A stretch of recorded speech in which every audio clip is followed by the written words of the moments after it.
네, 안녕하세요. 민기식입니다. 현목 선생의 중국 노트 지식에서 지혜를 시작하겠습니다. 제가 강조하는 것은 지식이 아니라 이 중국 고전을 통해서 어떻게 지혜를 얻을 것이냐, 가장 중요한 것은 우리의 삶의 보탬이 되어야 된다. 저는 이런 것을 강조하고 있습니다. 그래서 이제 인문학이 중요한 시대가 됐다. 그래서 인문학이 중요한 시대에는 예전에부터 많이 얘기했습니다만은 아이러니하게도 인문학자가 얘기할 때는 아무도 주목을 하지 않았습니다. 그런데 빌 게이츠와 스티브 잡스가 자기의 모든 것을 인문학에서 얻었다 이렇게 얘기하면서부터 인문학이 세계적으로 떴어요. 그러니까 IT를 창업해서 성공한 사람이 인문학을 얘기하니까 결국 인문학이 뜨는 이런 아이러니가 일어난 것입니다. 그런데 어쨌든 인문학은 역대로 쌓아진 지혜의 정수니까 이걸 통해서 우리는 앞으로 예측을 어떻게 할 것이냐 이렇게 하는 것이죠. 그래서 인문학을 공부하는 것은 재해석을 통해서 지식이 아니라 지혜를 습득하는 것입니다. 그러기 위해서는 스스로 자기 중심적으로 주체적 판단을 하는 것이 매우 중요해요. 그렇다면 어떻게 하는 것이냐? 주체적 해석이라는 것은 자기 중심성, 주체성을 확보하고 나서 영웅에 대해서도 모두 까기 인형처럼 모두 비판할 수 있어야 됩니다. 그러한 용기가 필요한 것이죠. 제가 안타까운 것은 우리 역사에서 예를 들어서 세종대왕이나 이순신에 대해서 단점을 얘기해봐라 이렇게 했을 때 얘기하는 사람이 아무도 없어요. 근데 그분들이라고 해서 단점이 없었겠어요? 근데 이 단점을 모른다는 것은 우리가 그걸 통해서 배울 수 있는 것이 한계가 있다는 얘기예요. 그래서 지식을 통해서 역사를 통해서 지혜를 배운다는 것은 이렇게 기존에 배워왔던 관점을 뒤집어 볼 수 있는 용기와 그러한 주체적인 생각이 필요하다. 이렇게 저는 말씀을 드립니다. 그러면 이것을 한마디로 얘기하면 뭐냐? 공자가 얘기했던 것이 군자불기라는 단어가 있습니다. 군자불기. 이것을 막스 베버는 동양이 서양에 뒤지는 이유를 군자불기 때문이다. 이렇게 설명을 했어요. 전형적인 오리엔탈리즘, 즉 동양을 무시하는 서양 위주의 사고방식에서 나온 것인데요. 여기서 그릇 기자라는 불기, 그릇은 전문성을 얘기하거든요. 그러니까 현대 사회에서 분업화되고 전문화된 스페셜리스트가 많은 서양은 기술이 발전해서 동양을 이겼는데 동양은 전문가가 없었기 때문에 서양이 졌다 이런 생각을 했어요. 이게 막스 베버의 사고방식인데 2500년 전에 공자는 뭐라고 얘기했느냐? 군자불기다. 군자는 하나의 고정된 형태를 가져서는 안 된다는 얘기를 했어요. 여기서 군자라는 것은 뭐냐? 공자 같은 성인의 경지는 우리가 따라갈 수 없기 때문에 동양사회에서는 최고로 우리가 도달할 수 있는 목표가 군자였는데 그 사람이 하나의 전문가, 스페셜리스트가 되면 안 된다는 얘기예요. 모든 회사의 전문까지는 스페셜리스트가 될 수가 있지만은 최고 지도자들은 다 스페셜리스트가 없어요. 빌 게이츠도 스페셜리스트 아닙니다. 종합적으로 판단할 능력이 필요한 것이지 어떤 하나의 전문성을 가지고 최고의 종합적인 사고 능력을 갖지는 않는다. 이게 우리가 인문학을 통해서 배울 수 있는 하나의 교훈일 수 있다. 이렇게 봅니다. 자, 그러면 우리가 장군을 영어로 하면은 제너럴이라고 얘기하거든요. 제너럴. 일반화라고 얘기하면 돼. 왜 장군을 제너럴이라고 부르느냐? 대령까지는 다 주특기가 있어요. 그런데 장군이 되는 순간 전쟁을 수행할 때 종합적으로 하거든요. 그래서 장군은 주특기가 없습니다. 이렇게 최고 지도자가 되고 종합적인 판단을 요구하는 사람들, 이런 사람들은 군자불기를 가슴속에 놓고 살아야 됩니다. 사실은 우리가 어떤 스페셜리스트가 각광을 받는 시대는 산업사회에 들어와서거든요. 이것은 자본이 분업을 요구하고 분업에서 개인은 하나의 부품이 돼서 그것만 잘 만드는 게 효율적이다. 이런 사고방식에서 나온 것이에요. 그런데 자본주의 이전에 돌아가 보면 여러 가지를 종합적으로 판단하는 것이 필요했다. 이것이 인성교육이라든지 지도자 또는 회사에서 중역자들, 어떤 결정을 내린 사람이 굉장히 중요했다. 이렇게 보는 것이죠. 그래서 우리는 인문학을 통해서 이제 종합적인 사고방식, 나는 스페셜리스트가 아니야. 스페셜리스트를 뛰어넘는 제너럴리스트가 될 거야. 이걸 한번 얘기를 해보자는 것이죠. 네. 그러면 이제 본격적으로 중국의 고전을 통해서 우리가 인문학을 공부하는 시간을 갖도록 하겠습니다. 아까 주체적인 입장을 얘기를 했는데요. 주체적이라는 건 뭡니까? 내가 스스로 판단하는 거거든요. 여기를 보면 사자를 보세요. 역사 사자죠. 그런데 이 사자는 가운데 중자가 쭉 내려다가 왼쪽으로 휘었습니다. 그래서 역사 해석에는 객관적인 중립은 없다는 거예요. 다 자기의 주관성이 들어가 있다는 거거든요. 그래서 내 입장은 난 이렇게 해석을 했어. 근데 상대방은 반대되는 개념이 있을 수 있잖아요. 그래서 나는 다르게 해석을 하겠다. 이렇게 할 수 있는 거죠. 그래서 역사에는 물리적인 중립성이라는 건 없다. 이 한자가 보여주고 있거든요. 그래서 재해석을 어떻게 할 것이냐. 이게 우리가 역사 공부를 끊임없이 새롭게 해석할 수 있는 것. 뭐 이제 토인비는 역사는 과거와 현재의 대화다고 얘기했지만 사실은 동양에서 사자를 해석하는 것이 더욱더 가슴에 와닿는 표현이 아닌가 저는 그렇게 생각합니다. 자, 그러면 이제 한번 볼까요? 중국에서 오늘 첫 번째 시간에 이 지식인 4대부들과 권력과의 관계를 한번 보면서 우리가 추구하는, 주로 우리가 인용을 많이 하는 지식인들의 모습을 소개를 하고자 합니다.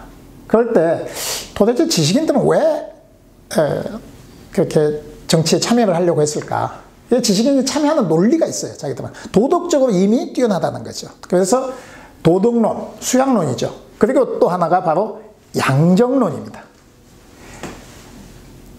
백성을 위해서 우리는 좋은 정치를 할 수 있다는 스스로의 정당성을 부여하고 있기 때문에 오직 배운 사람들, 지식인만이 정치를 잘할 수 있다. 이게 유가가 반드시 정치를 위해서 공부를 하는 거예요. 공자는 정치를 위해서 천하주익을 했습니다. 그래서 실패했죠. 맹자도 역시 정치하려고 돌아다닌 거예요. 그래서 실패하고 둘 다 교육자로서 성공했습니다. 그런데 이 사람들은 제자를 기르는 목적도 다 정치를 하기 위해서. 즉, 뛰어난 공부를 잘하는 사람이 행정가가 돼야 된다. 관료가 돼야 된다. 이 논리가 있었던 것이죠. 그 얘기는 유교의 도를 가지고 이 현실 정치, 황제의 권력을 누릴 수 있다. 그렇기 때문에 도통이 정통을 누릴 수 있다. 여기 있죠, 한자로. 도를 가지고 정치 세력을 누릴 수 있다. 이게 바로 전형적인 정도전의 신민론입니다. 신하가 다스려야 되는 거죠. 그러니까 왕도 여러 신하들 중에 우두머리에 불과하다. 왕을 절대화시키지 않는 것이 이 정통론의, 도통론의 핵심 내용입니다. 그렇기 때문에 이 사람들은 왕이 잘못하면 기백이 있게 간언을 하고 죽음을 무릅쓰고 간언을 해야 돼요. 이게 바로 유교에서 가르치는 도인의 풍모. 바로 이렇게 하는 것이 자기들이 스스로 정치에 참여하는 목적을 달성할 수 있다. 여기서 중요한 것은 그래서 간언입니다. 왕한테 하기 어려운 얘기도 해야 되는 거죠. 그러면 간언을 한다는 것은 매우 어려운 얘기입니다. 사실상 목숨을 내놓고 해야 되는 거거든요. 그리고 이게 과연 가능했을까? 가능한 때가 있었죠. 지식인의 역할이 권력자보다 더 중요했을 때는 간언을 해도 그 사람들을 스승으로 모셨어요. 이게 바로 춘추 전국시대입니다. 그럼 왜 춘추 전국시대는 맹자처럼 돌아다니면서 역성혁명을 주장을 해? 그럼 왕들 입장에서는 왕을 쫓아내도 된다는 얘기거든요. 엄청난 불온사상입니다. 그런데도 그 지식인을 우대를 해줘야 돼. 왜 그랬을까요? 이거는 지식인이 권력자보다 더 중요한 역할을 했거나 적어도 동등한 지위를 받을 수 있는 사회적 배경, 객관적인 환경이 조성된다는 것입니다. 그럼 왜 그렇게 됐는지를 아주 쉽게 얘기를 한번 해보겠습니다. 맹자의 사진인데요. 자, 춘추 전국시대, 이 진나라가 세 개로 나눠집니다. 세 개로 나눠져서 조, 위, 한으로 나눠지는 것을 우리는 전국시대라고 합니다. 이 나라가 세 개로 쪼개질 때부터는 전국시대고 그 이전은 춘추시대예요. 그러니까 공자는 춘추시대의 마지막 시대에 살았던 사람이고 180년 후에 살았던 맹자는 전국시대 사람이에요. 전국시대가 우리가 아는 제자백가들의 전성시대입니다. 그럼 제자백가들은 자기의 이론을 가지고 이렇게 다스리는 것이 성공하는 것이다. 이렇게 얘기를 할 수 있습니다. 그러면 이제 왜 지식인이 이 당시에 이렇게 중요했는가를 설명하겠습니다. 주나라 초창기에는 제후국가가 약 1000개 있었습니다. 그러니까 우리나라의 하나의 군보다도 더 작죠. 1000개가 있었는데 이게 축구로 얘기하면 토너먼트 경기라고 생각하면 돼요. 한 번 게임에 지면 탈락이에요. 그러니까 나라가 없어지는 거죠. 그래서 계속 줄어들다가 한 64강쯤 되면 이제 전국시대에 한 중기됩니다. 후기가 되면 공자가 살았을 때는 약 32강전을 할 때예요.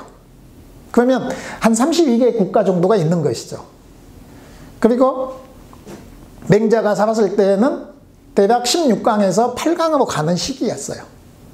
그러면 이것도 토너먼트 경기니까 게임에서 지면 나라는 망하잖아요. 그러면 그 구단주는 누구냐? 이게 왕입니다.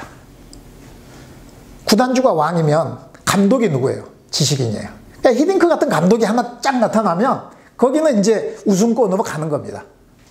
이게 당시에 지식인들이 중요한 역할을 했던 이유고 지식인이 대우를 받는 거예요.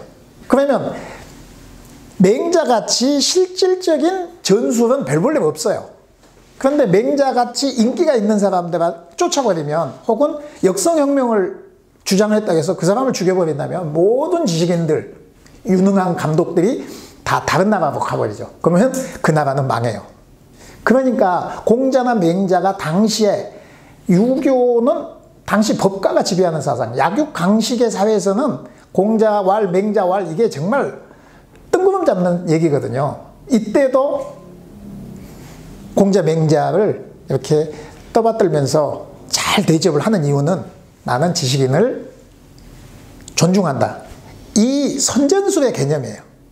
그러니까 이미지 공정이죠. 이미지를 어떻게 개선할 것이냐. 그래서 대우를 잘 해주지만 맹자와 공자를 자기들이 채용하진 않아요. 다른 나라로 가도록 해주는 거죠. 노잣돈을 많이 줘서. 근데 공자 시대는 지식인이 그 정도 중요하지 않았어요. 아직은. 그러니까 공자는 가다가 배고파가지고 상갓집 개라는 소리까지 들었어요. 쫄쫄 굶어가지고. 근데 맹자 시대 때는 전국시대니까 이제 이 감독들의 중요성이 엄청나거든요. 그리고 전국시대는 철기시대가 되니까 전쟁이 어마어마하게 잔혹해요. 한꺼번에 수십만 명을 죽이는 시대가 됐어요. 춘추시대는 항복만 하면 살려주는데 전국시대는 다 묻어버리고 죽이는 시대거든요. 그러니 이 구단주 입장에서는 감독이 너무너무 중요한 거예요. 목숨을 걸어야 되니까. 그래서 맹자는 돌아다니면서 요즘 같은 시대로 표현하자면 벤츠를 한 100대 정도 끌고 다니는 그런 사람이에요. 제자들 데리고 쫙 벤츠 한 100대 몰고 다녀요. 왜? 그때 수레를, 화려한 수레를 100대 정도 몰고 다녔다. 이렇게 되니까 어마어마한 사치를 하고 다니는 거죠. 그래서 묵자라는 사상가는 맹자를 너는 지식에 기생하는 사람이다. 이렇게 욕을 해요. 네가 역성혁명을 주장했지만 어느 왕이 너를 죽이려고 하거나 몰아낸 적이 있느냐. 너는 사실은 그렇게 입으로만 센소리했지 결국은 그 왕들 찾아다니면서 노잣돈 받고 수업료 빵빵하게 받아서 그렇게 수레를 몰고 다녔다. 그래서 난 권력에 기생하는 사람이다. 이렇게 얘기를 했어요. 그러니 맹자가 그 묵가, 겸해섭을 주장하는 묵가를 가장 심하게 공격을 해요. 이게 바로 춘추 전국시대 때 얘기입니다. 그러면 자, 전국시대는 칠웅이라고 그러죠. 7개 나라가 있었어요. 7개 나라를 통일하는 게 진나라입니다. 그래서 진나라가 우승을 했어요. 그러면 이제 프리미어 리그를 생각을 해보면 8강에서 항상 우승 후보는 누구였어요? 박지성이 있었다는 메뉴 팀이 항상 우승이죠. 원래 이 진나라는 이 서쪽에 끝에 있기 때문에 이건 야만의 국가거든요. 그러니까 이 야만의 국가는 당시 중원하고 너무 멀어서 이 중원 사람들의 인재를 요구를 해요. 그래서 이 진나라의 특징은 역사에 25명의 재상이 있어요. 기록되어 있는 게. 근데 그 중에 19명이 외국인이야. 그리고 2명은 국적 불문. 그 사람까지 외국인이라고 한다면 25명 중에 21명이 진나라 사람이 아니라는 거죠. 외국인 출신들을 모셔왔어요. 그래서 진나라가 자기들이 부족하니까 선진 문물을 받아들이는 외국인들을 모셔가지고 굉장히 지원을 해줘요. 진나라의 특징은 뭐냐? 외국인들이 와서 거기서 재상을 했을 때 그 사람을 끝까지 믿어준다는 거예요. 근데 다른 나라는 중간에 그 믿음을 거둬버리면 개혁가는 죽죠. 우리나라의 대표적인 사람 조광조가 그런 거예요. 중종이 밀어주다가 나중에 야, 쟤 안 되겠어. 그럼 바로 조광조가 죽잖아요. 근데 진나라가 우승할 수 있었던 것은 진효공이 개혁가 상황을 죽을 때까지 밀어주는 거죠. 결국 8강 중에 전국 7강 중에 꼴찌였던 진나라가 결국은 우승하게 된 것은 이렇게 지식인을 우대하고 지식인을 끝까지 믿어주는 전통이 있었기 때문에 가능했어요. 그래서 야만의 국가라고 손가락질 받던 나라가 우승을 할 수 있었던 것, 이것은 결국 지식인의 역할이 그만큼 컸다. 이거를 역사에서 증명을 해주는 겁니다. 그때 당시에 이 중원 문화에 뛰어난 데는 노나라, 공자가 살았던 노나라, 제나라, 이 강태공이 다스렸던 제나라, 이런 데가 더 문명국이고 선진국이었거든요. 근데 결국은 안 되는 거예요. 그래서 역사는 이렇게 변화하고 누가 역사를 담당하느냐, 누가 그 정권을 담당하느냐에 따라서 달라질 수 있다. 우리도 2002년에 히딩크 안 왔으면 우리가 4강 갔겠습니까? 우리나라에서 개최를 했다고 해도 4강은 못 갔을 거예요. 그래서 지식인의 역할이 매우 중요하다. 이거를 말씀드리겠습니다. 그런데 이렇게 지식인들은 전국시대, 약육강식의 전쟁의 시대는 인정을 받았지만 진나라가 통일을 했어요. 그런데 계속 442 전법이 옳다, 351 전법이 옳다, 이렇게 계속 떠들어. 이게 제자백가잖아요. 자기 전법이 옳다고 얘기하는 사람들 제자백가거든. 근데 이미 게임이 다 끝났어요. 우승 국가가 나왔는데 그렇게 하니까 야, 입 다물어. 이제는 너희들이 필요가 없어. 그냥 너희들은 우리가 시키는 대로만 해. 그래서 말 안 들으니까 묻어버린 게 분서갱유입니다. 그러면 이제 더 이상 지식인들은 역할이 중요하지 않아진 거죠. 단지 관료로서 황제가 시키는 일만 잘하면 돼요. 근데 거기에서 덤비면 죽음이죠. 그렇게 폭력적으로 다스릴 수밖에 없었던 진시황 시대, 막 통일을 했으니까 폭력적으로 입을 다물게 했던 진시황 시대하고 달리 한나라에 와가지고 뭐냐면은 이제 당근을 주기 시작해요. 그래서 한나라 시대에는 유가가 문화 권력을 장악을 합니다. 동중서 때 이제 유가 이외에는 나머지는 다 없애버린 거예요. 유가만 정통의 학문이다. 당근을 준 거죠. 유가 공부를 하는 사대부들이 이제 그러니까 권력을 잡기 시작해요. 초창기는 문화 권력부터 잡기 시작합니다. 왜? 교육을 통해서. 유교의 특징은 자녀들 교육이거든요. 그 교육을 통해서 문화 권력을 잡고 이게 장기적으로 사람들이 이데올로기를 점점 형성해 나가는 그런 능력을 가진 것이 유가입니다. 그래서 유가가 생명력이 있고 지금까지도 유교가 전체를 장악하고 있는 거죠. 다만 이제는 그렇게 권력에 맞서서 진언을 하고 왕을 바꿔도 된다고 하는 패기는 사라졌어요. 왜? 그 밑에 신하가 되는 거죠. 그때부터 무릎을 꿇기 시작을 해요. 그런데 이렇게 공부를 했던 사람들은 자기가 지식을 가지고 권력을 잡고 관직을 가지니까 순치가 되기 시작하는데, 패기는 있었지만 권력을 못 잡은 사람들, 이 사람들이 협객입니다. 그래서 중국에서는 또 다른 측면에서 협객 문화가 발달을 해요. 그러면 뭐냐? 백성들 입장에서는 억울한 일을 당해도 관청에 가서 얘기할 수가 없어요. 결국 누굴 찾아가냐? 지역에 힘께나 쓰는 사람을 찾아가는 거죠. 주먹을 쓰는 사람. 그래서 억울한 것을 대신 풀어주는 사람. 이게 바로 협객 문화의 출발입니다. 그래서 지금도 중국에서 협객 문화가 되게 남아있고 그런 사람을 존중하죠. 이것은 국가의 통치력이 공평하게 가지 않았다. 백성들한테는 국가의 통치력이 온전하게 자기의 권리를 보장할 수 있는 시대가 아니었기 때문에 그걸 사적으로 해결하려고 한 결과가 협객 문화다. 이렇게 볼 수 있습니다. 어쨌든 협객 문화는 되게 멋있어요, 사람이. 돈도 받지 않고 그냥 누구를 위해서 쫙 복수를 해주는 사람이니까 소설이라든지 무협지라든지 이런 데의 주인공이 될 수 있죠. 이게 이제 중국의 또 다른 문화의 양식이라는 거죠. 자, 그러면 이제 한나라 때 동중서에 의해서 유교만이 살아남았어요. 그 뒤로는 어떻게 됐겠느냐? 진나라 때 분서경유에서 폭력적이었죠. 한나라 때는 당근을 통해서 순치가 됐죠. 그리고 이제 그 사람들은 스스로 지식인들이 자기의 문물을 형성을 해요. 그래서 서로 결혼을 통해서 가문을 만들고 결국 한나라 이후에는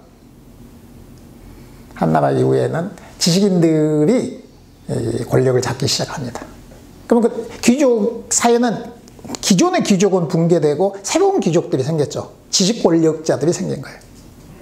이때는 지식 권력자들이 얼마나 힘이 셌냐면 재상이 이렇게 황제 앞에 가면 황제가 일어섰어요.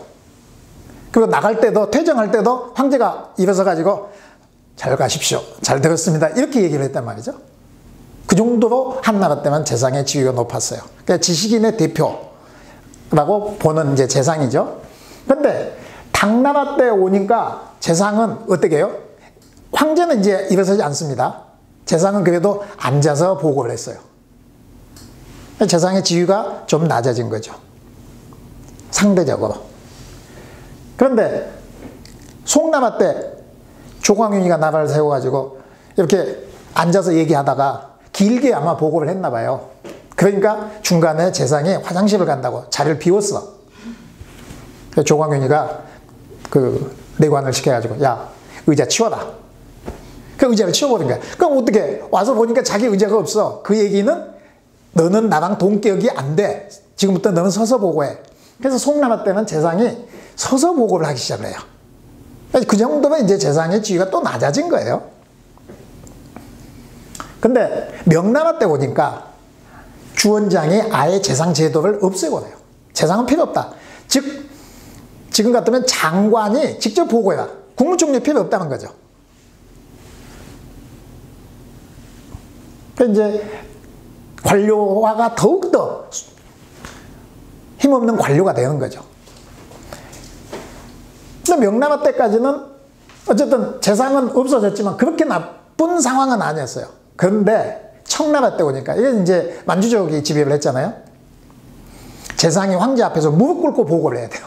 옛날에는 서서 얘기를 했는데 앉아서 하다가 서서 하다가 무릎 꿇고 하다가 그리고 뭐라고 부르냐? 재상이 자기를 황제 앞에서 누차이라고 불러요. 중국 영화를 좀 보는 분들은 알 거예요. 누차이. 이거는 요새 말로 얘기하면 우리말로 하면 쇠뇌는 뭐 한 이 정도 될 거예요. 소위는. 근데 그보다도 더 낮은 거예요. 누자가 노예 노자거든요. 그 정도로 재상의 지위가 황제에 비해서 뒤떨어진다는 거죠. 자, 이렇게 보면 한 가지를 더 얘기를 더 하고 마쳐야 되겠네요. 원나라 때는 이제 몽골이 지배를 했잖아요. 한나라를. 그때 지식인들이 끝까지 반항을 한 거예요. 그래서 지식인들을 아주 차별을 했는데, 차별하기 위해서 10가지 직업을 나눴어요. 지식인은 뭐냐? 10가지 직업 중에 8번째가 지식인이에요. 9번째가 지식인이에요. 그래서 초라오지우, 냄새나는, 더러운 냄새가 나는 9번째 놈들, 이런 얘기거든요. 그러면 8번째가 뭐냐? 8번째가 창녀예요. 창녀의 지위보다 못한 게 원나라 때 지식인의 지위였어요. 근데 이게 더 웃긴 게 뭐냐면, 현대사회에서 마오쩌둥이 문화대혁명을 일으켰잖아요. 1966년에서 76년까지 문화대혁명 시기에 지식인을 이 원나라 때 썼던 이 말을 그대로 갖다가 쓰는 거예요. 그래서 여기 보세요. 지금 이 지식인들을 무릎 꿇혀가지고 학생들이 쭉 패고 막 하는 사진이거든요. 어제까지는 내가 가르치던 학생이었는데 그 학생이 지금 나를 목에다 새끼줄 끌고 다니면서 했던 겁니다. 여기에는 청나라가, 이 그림이, 이 청나라가 무릎 꿇고 황제한테 보고하는 거고, 저 왼쪽에는 서서 보고하는 거죠. 그러니까 이제 저쪽은 송나라, 청나라, 그리고 여기는 현대사회에서 지식인의 모습이 이렇게 격화됐다. 결국 지식인이 사회에서 위상이 격화되면 어떤 현상이 나오느냐? 그 사회가 건전하게 견제 기능을 발휘할 수 없습니다. 그리고 그 사회는 곧 붕괴되어 왔다는 것이 중국의 역사에서 증명을 해줍니다. 또 하나는 뭐냐면, 지식인들이 스스로 권력에 타협하면서 권력이 주는 떡고물을 먹고 순치가 되어 왔던 역사예요. 조건이 달라서 똑같이 얘기할 수는 없지만, 춘추 전국 시대는 일단은 약육강식의 시대에서 지식인이 존경받는 시대이기도 했지만, 그때는 처음 지식인들이 출발해서 목숨을 걸고 자기의 명예를 지키려고 하는 기백이 있었어요. 그 기백이 한편으로는 그걸 모르는 사람들한테는 협객 문화로 나타났고, 지식인들도 대단히 큰 소리를 치면서 살 수 있었던 거죠. 그때 맹자는 객관적 상황 때문에 그렇게 큰 소리 친 건 아니죠. 그런 기백이 있었으니까 왕한테 가서 역성혁명론을 주장할 수 있었는데, 그 뒤로는 중국 지식인은 사라졌다. 특히 명나라 때 호유반이라는 사람이 황제가 그 사람의 가족을 약 800명 가까이를 눈앞에서 죽여요. 그래서 내가 부른 대로 써, 나를 찬양하는 글을 써, 그랬는데 이 사람이 거부했어요.